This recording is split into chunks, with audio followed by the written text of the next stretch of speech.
కొంచెం వేసుకోవాలి. తర్వాత సన్నగా కోసుకున్న పచ్చిమిరపకాయలు ఇవ్వండి. ఇది మామూలుగా అన్నంలో కూడా పక్కన చారు లేకపోతే పప్పు ఏదైనా ఉన్నా ఒక కూరలాగా కూడా మనం ఇది వాడుకోవచ్చు. ఇవ్వండి ఉల్లిపాయలు వేగే కొంచెం చూసారు కదా, కొంచెం పింక్ కలర్ వస్తుంది, అంతవరకు వేయించుకుంటే ఇవ్వండి. ఇది అల్లం వెల్లుల్లి తొక్కు ఇంకా పచ్చిమిరపకాయల తొక్కు, ఇది సన్నగా కోసి పెట్టుకున్న ఇవి క్యారెట్ ముక్కలు, ఇవ్వండి బీన్స్ కూడా సన్నగా కోసుకున్నాను. ఇలాగా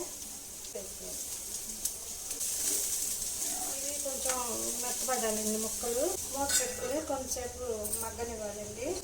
తర్వాత ఇవ్వండి నేను వేరేగా గోధుమ పిండి, కొంచెం ఆయిల్, కొంచెం సాల్ట్ వేసి మామూలుగా మనం పొరోటా ముద్దలు ఎలా కలుపుకుంటామో అలా కలిపి ఇదిగోండి కూరలు కొంచెం అంటే వేగిపోయాయి. ఇదిగోండి ఇప్పుడు ఇందులో ఈ చెన్న అంటాం కదా, చెన్న వేసుకున్నాం కదా, సాల్ట్ వేసుకోవాలండి. మనం చూసుకొని వేసుకోవాలి, వేసుకోవాలి. కొంచెంగా కారం వేసుకోవాలి.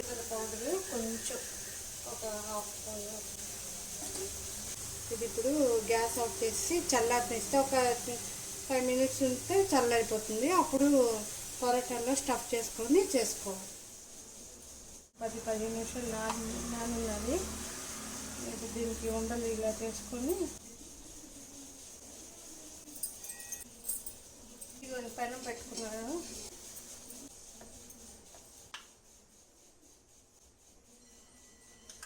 ఇవ్వండి కూర స్టఫింగ్ ఇందులో పెట్టుకొని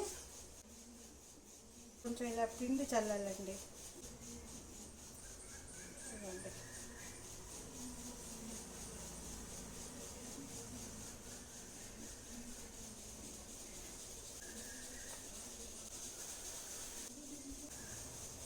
దీంతో మనం పెరుగు పచ్చడైనా పెరుగుతోటైనా లేకపోతే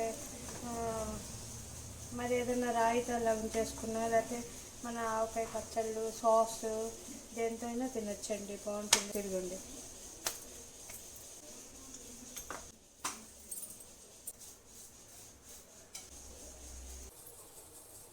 చిన్న వెజిటేబుల్ స్టఫ్డ్ పరోటా రెడీ అయిపోయింది. ఇదిగోండి ఒక పరోటా అయింది, ఇంకా వెజిటేబుల్స్ ఉన్నాయి, చిన్న ఉన్నది.